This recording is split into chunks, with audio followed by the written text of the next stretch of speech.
We are live on DSTV channel 421, Go TV 144. I'm Ernest Mino. Welcome to John News Prime. Our headlines: 180 million Ghana cedis. That is how much the Ghana Civil Aviation Authority and the Ghana Airport Company or the Meteorological Agency for services rendered between 2019 and 2022. It was a lot, to the tune of over 18 million Ghana cedis since the act was passed.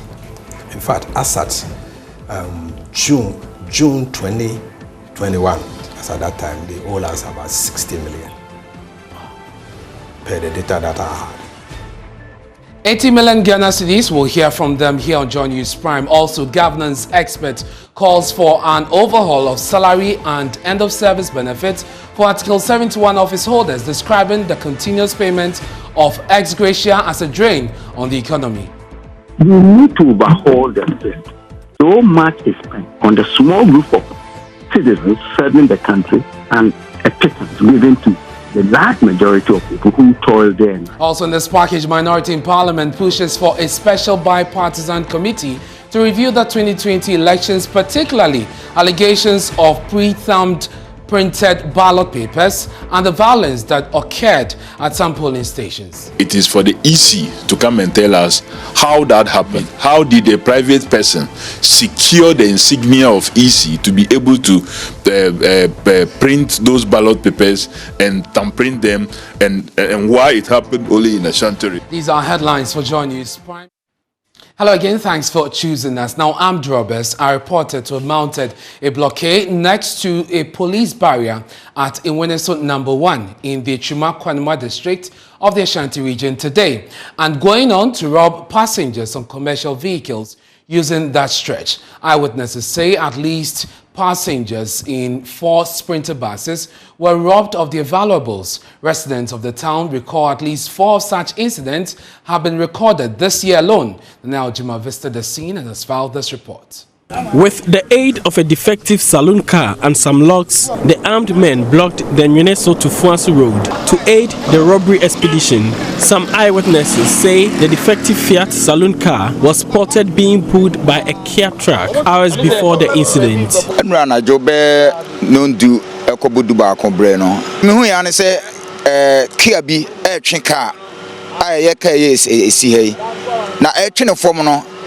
Quite say car Kobakra Enshim.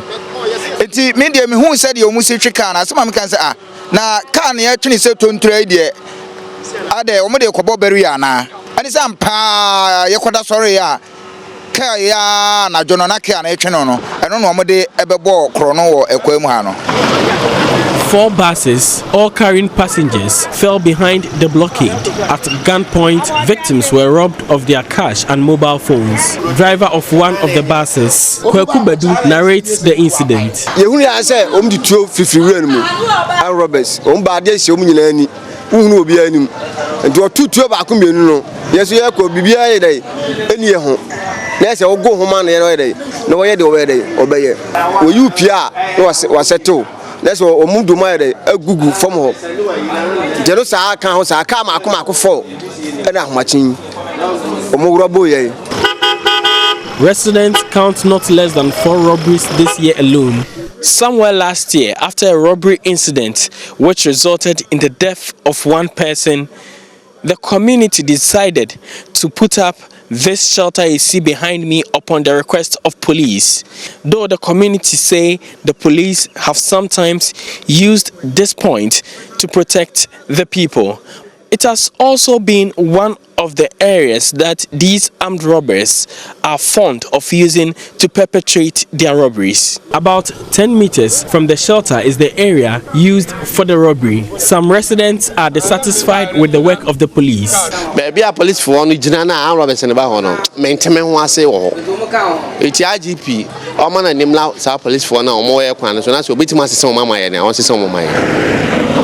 Live news checks have revealed inadequate personnel has forced the police on some occasions to station 1 personnel at the barrier. It is unclear whether there was a police personnel on guard at the time of the robbery. Further checks reveal only 1 vehicle patrols the area and has consistently developed faults. Tuesdays are market days for people here at Nyeneso number 1. Many from Kumasi and other communities come in here to trade. But due to the armed robbery incident which happened this dawn, many, because of fear, have refused to show up for trade, and this is affecting sales here. We started by Hadi, you said, and then you buy and quetchman, so no crama quetch, match mammy coy and crayfield musa or montoshi. The roads here are poor, bumpy, and dusty. Though awarded on contract, it is yet to realize any major improvement. Samson Chermantin is a resident. No question, ni say, a dear quine, dear Yama, at me every payer. Police say they are yet to receive an official complaint, though a personnel was at the scene earlier. For Joy News, Nanaya Ojima reporting. Away from crime, governance expert Dr. Bafwa Jimendria is calling for an overhaul of salary and end-of-service benefits for Article 71 office holders, describing the continuous payment of ex gratia as insensitive, irrelevant, and a drain on the struggling Ghanaian economy.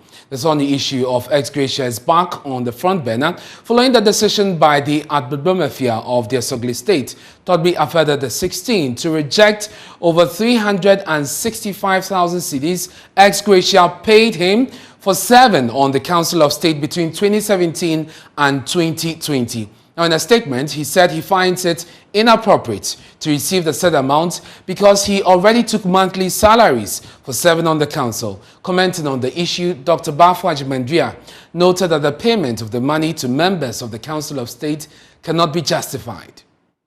What Sogbe has done is to dramatize one of the ways, of many, many ways, as we say, that this country wastes resources. And he made a very telling point about how the elites in this country are dissipating the scanty resources that we have. Listen, he says, this is a purely voluntary work. And you know, members of the Council of State are generally people of accomplishment in their lives. We don't put anybody riff-raff on the council. Somebody who has worked, experienced, most often retired from their positions with their own pensions and emoluments. Then you come on a council, and as he said in his statement, you pay him regularly every month with other privileges that didn't go into details, but I believe includes perhaps a car, a driver, a travel allowance, petrol. Then after all that, something that is purely voluntary, you send 300,000 plus. He wants an overhaul of the policy, describing it as a drain on the economy. Those who are in the position to change the system will not do so because they stand to gain, they benefit. Somebody explained to me that regarding the MPs, the ex gratia is their own money that is kept and refunded to them at the end of their 4-year tenure as a form of pension. That's how the person explained to me. And frankly, I haven't taken time to find out whether that is the case. But the fact still remains that if you serve your nation for 4 years and you are given a lump sum, and if you compare that to the other kinds of awards that others are given, people have served for 30 years, 25 years, 35 years, and they go away and go to snitch, and every month they are given thousands or less cedis. That's what's happening. What is the fairness in the system? You see, we are breeding a system where the elites continue to exploit the country. Go to other so-called state-owned agencies, and the kinds of packages they have to walk away. And we can't pay our nurses, we can't pay our teachers, and you see. I think we need to overhaul the system. So much is spent on the small group of citizens serving the country and a pittance given to the large majority of people who toil day and night.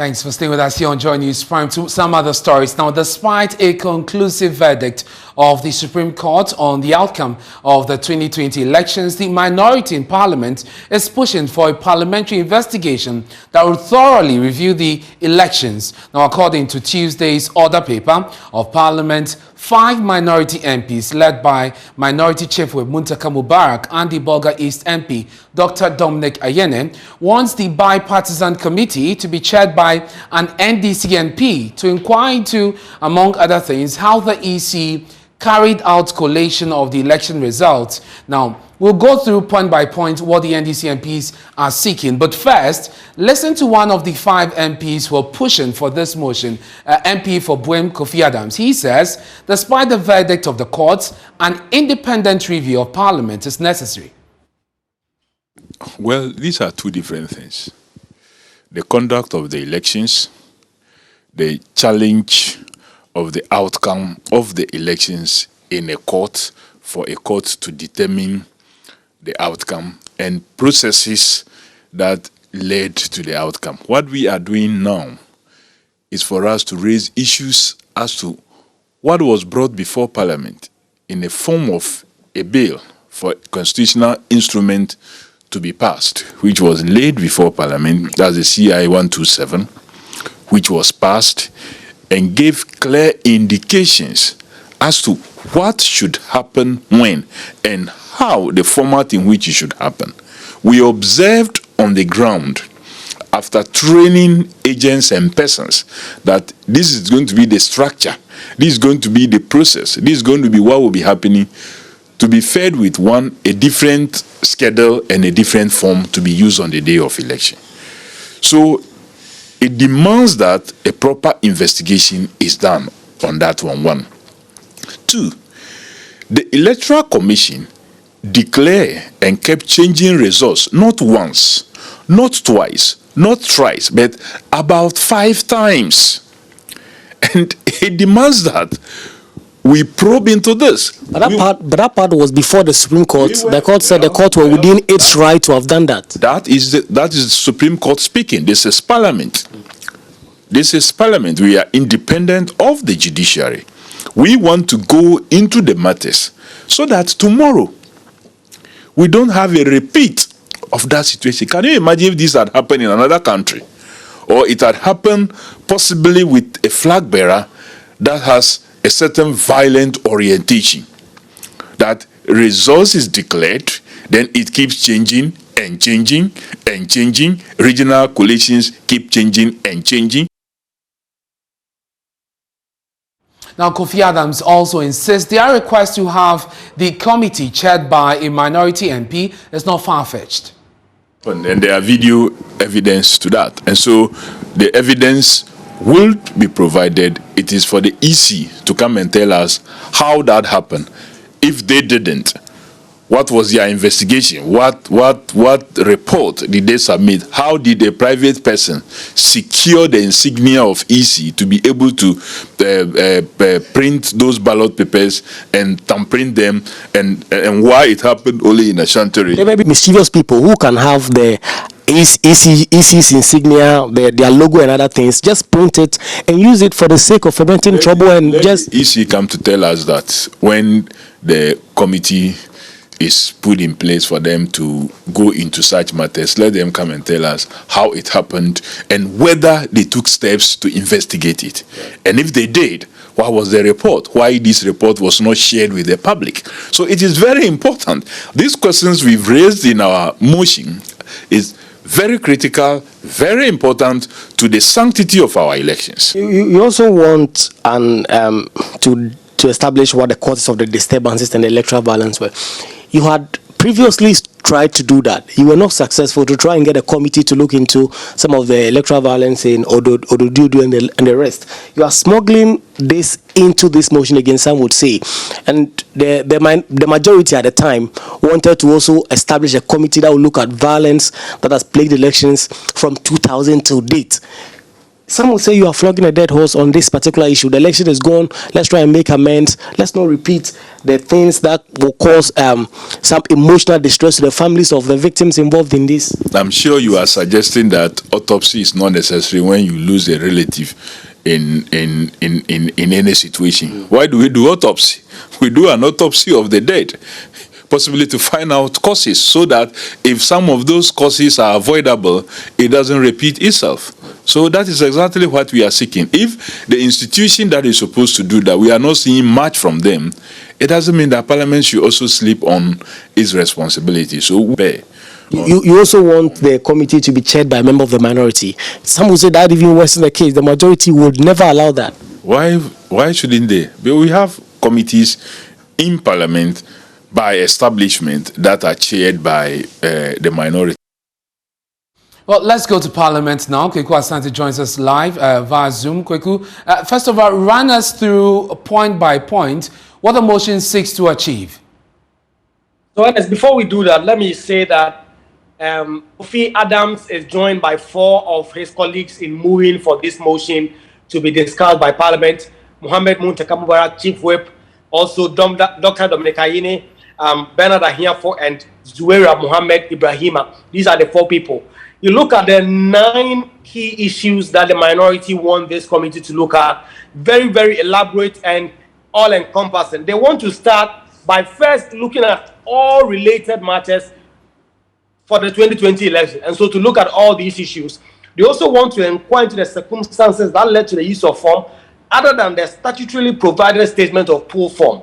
We know that when the election was concluded, the NDC in particular had some issues with the forms that were deployed by the Electoral Commission to record the election. Yeah. They did raise those objections. The Electoral Commission did not pay heed to that. It formed part of the basis of the case they filed at the Supreme Court. Much did not come out of that. We know that the court threw out that petition. We saw that play in court when the witnesses were called Pesa White and, of course, his colleague who were called Vazu. So this has also been repeated in this new private members motion that they are moving.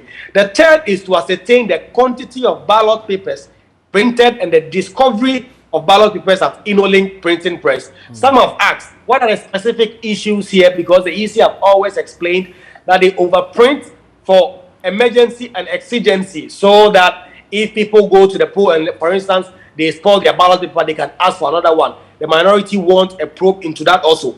They want also to inquire into allegations.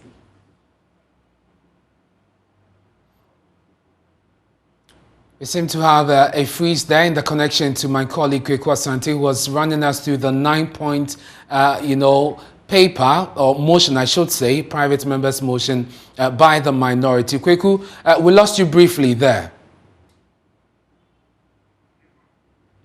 Well, we seem to have lost him again. We'll re-establish contact. When we do have him, we'll bring you more on these, these claims being made by the minority in their motion. But you can find details also on myjoyonline.com. Let's do some other stories now. And domestic cooking has taken a hit following the increase in liquefied petroleum gas LPG prices.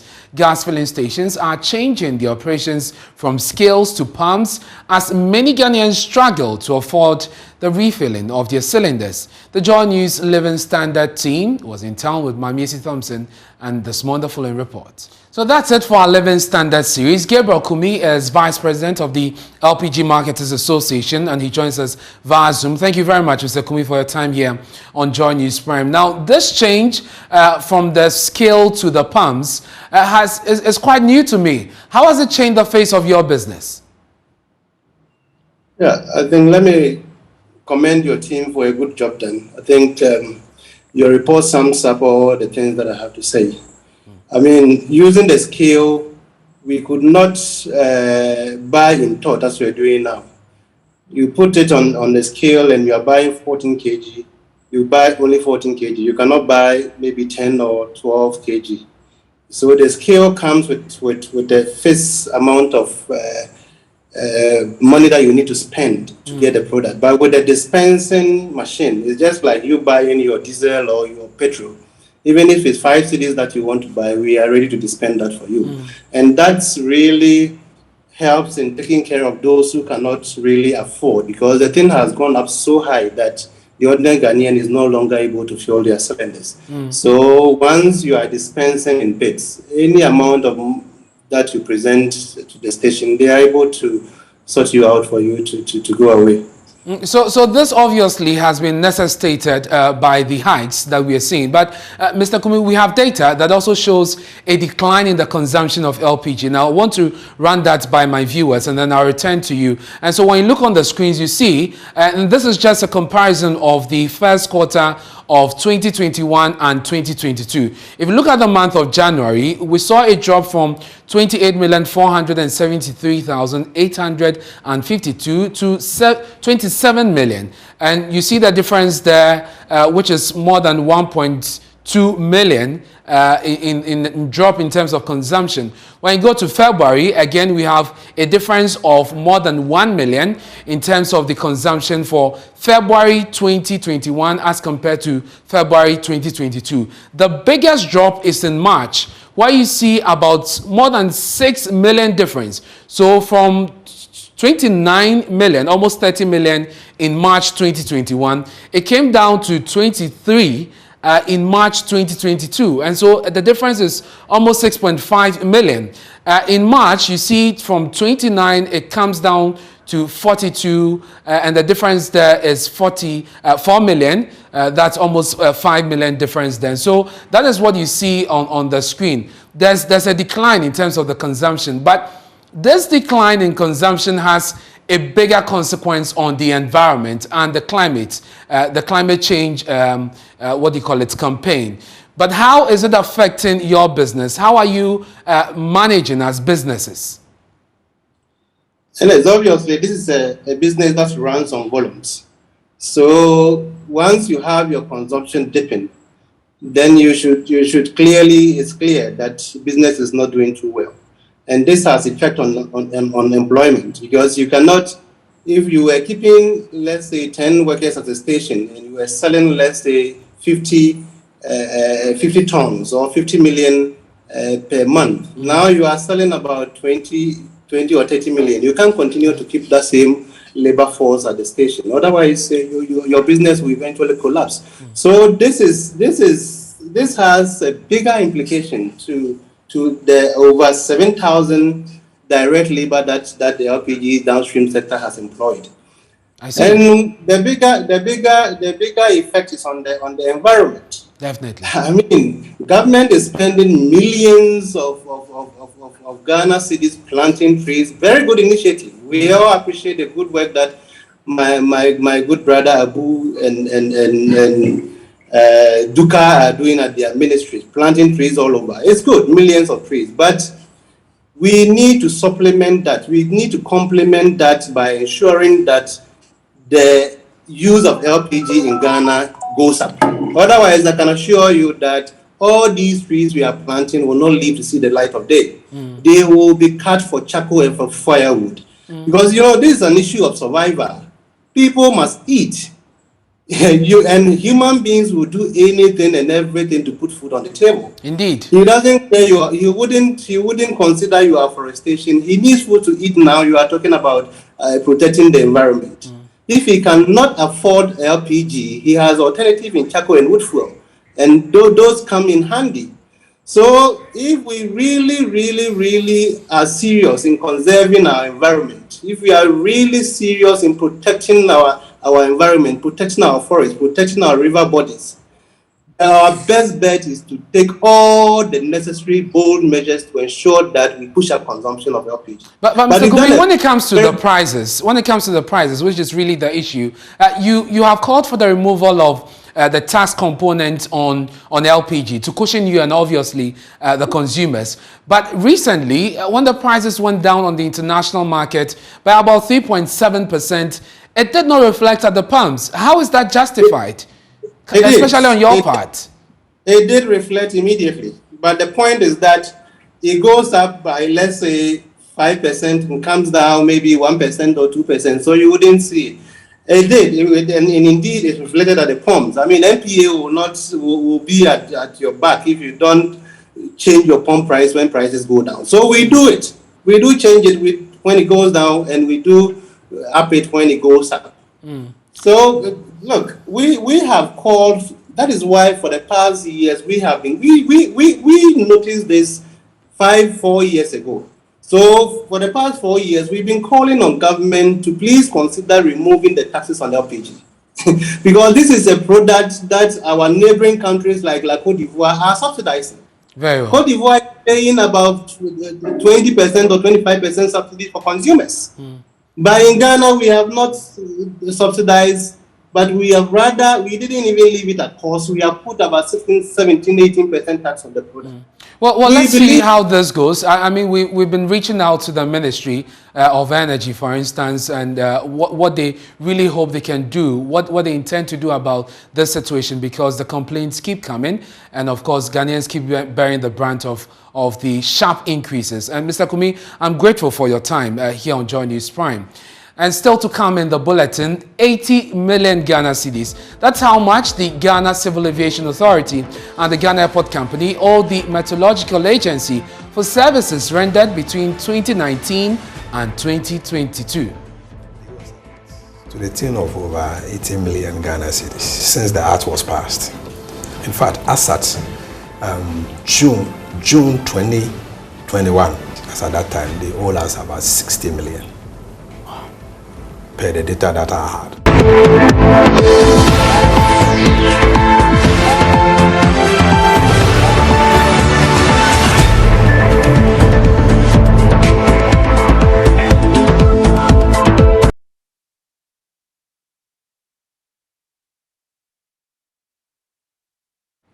Thanks for staying with us here on Joy News Prime. Now, the Ghana Meteorological Agency is demanding the payment of 80 million Ghana cedis in debt owed by the Ghana Civil Aviation Authority and the Ghana Airports Company Limited. According to the Director General of the Ghana Meteorological Agency, RECOVERY, the amended act of the Meteorological Agency enjoins the two organizations to pay his agency a percentage of every fee they charge in their operations. However, they have refused to make the payment since 2019. They cumulatively owe the agency about 80 million Ghana cedis. This, RECOVERY says, is affecting the operations. He wants the ministries responsible for the entities to compel them to honor the payment. They owe us a lot, to the tune of over 80 million Ghana cedis. Over 18 million. 18 million Ghana cedis. Yes, since the act was passed. 2019. 2019. So 2022. 2020. June. Yes. In fact, as at June 2021, I had a data, and as at that time, they owe us about 60 million. Per the data that I had. We are supposed to do a reconciliation with them, and written to them.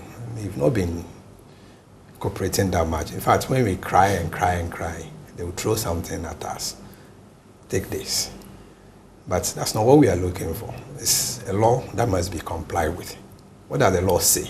So if you even give me a certain amount, what percentage of that to how much you have collected? What is that? And so we've had some series of meetings with the airport company and civil aviation. And with the airport company, we started a reconciliation with them. We've not gotten far. We met only once. They were supposed to get us the data as challenging the one that we think we have. Because the argument is that, well, billing is different from, it's different from what they have received. So they can expect this much, but actuals may be different from the projected. And so I said, fine, whatever it is, you have the data, let's sit down and let's do the reconciliation so that we know exactly how much you owe us. And then how are you going to, when are you going to pay the money? Start paying. And they have so many excuses that they give. But I think Ghanaians were aware of your challenges. And in spite of that, they give us the law. We also have our challenges. So you can't use your challenges to deny us what Ghanaians has given to us. So why is it difficult for them to do that? What have they been telling you? The poor company will tell you that they took loan to build Terminal 3 and developing airports, and this loan has been guaranteed by the government, and they are using those receipts to service the loan. And so they give it to us to affect them servicing the loan. That's a poor company argument. But seriously speaking, civil aviation, I don't get the argument. The argument is that they are challenged, they don't have enough money, and there are difficulty. We all have difficulties. We all have difficulties. We are seriously constrained with this equipment I spoke about. Very expensive, and we need more. And the full interview airs on the AM show Wednesday. You want to catch that interview. Now, away from that, a 32-year-old homeless man is struggling to get medical care after his street friend poured hot water on him for allegedly eating his food. Francis Ajay, who denied eating his friend's food, sustained severe burns to his midsection and has since been admitted at the Konfanochi Teaching Hospital. But with no money or contacts to relatives to foot his medical bills, health workers at the hospital have been soliciting funds internally to support him. The man is reaching out to his family at Seshibekwan in the Western North region and the general public to come to his aid. Love FM's Emmanuel Bright-Kweku has more. Francis Ajay left his village at Seshibekwan to seek greener pastures in Kumasi. He has since been sleeping in an uncompleted building at Denchambroso.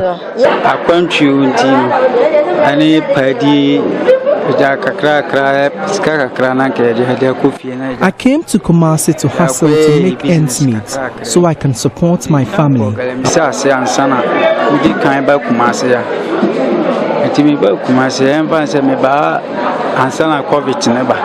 Wrapped in bandages around his midsection and arms, Francis, 32, narrates how his friend, under the influence of alcohol, poured hot water on him whilst he was sleeping. He said he had earlier confronted him over a meal he accused him of eating.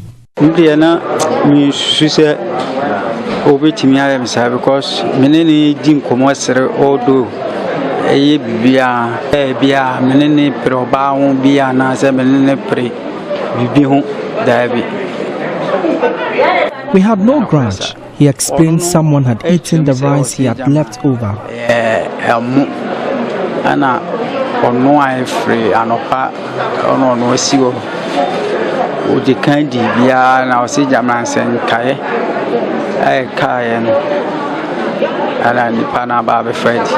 He sustained severe burns. Plastic and reconstructive surgeon at the Konfanochi Teaching Hospital, Dr. Papakwesi Fifi Yankson, explains. He was initially seen and resuscitated, given the necessary drugs, and then managed with occlusive dressings. He's subsequently been discharged, but to continue management on outpatient basis. He will need to dress his burn wounds at least 2 to 3 times every week. That will cost him about 300 to 500 cedis per dressing. Basically, the reason why he's still around is because he hasn't been able to pay his bills. Francis has no money to pay his bills. He has since relied on the benevolence of health officers at the hospital to treat his wounds and provide daily meals. Hegabedu, an emergency nurse, has been leading the charge to solicit funds to foot his medical bills. In fact, I was not on duty, but the next morning I came to work. I realized he was in pain and has been discharged. But I personally realized that the wound is infected.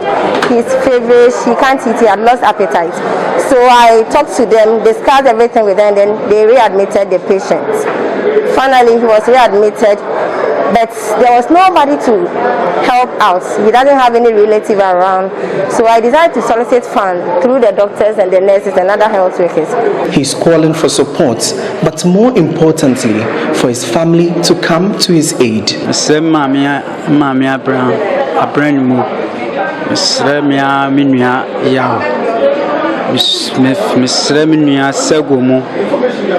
I call on my mom and siblings to come to my aid.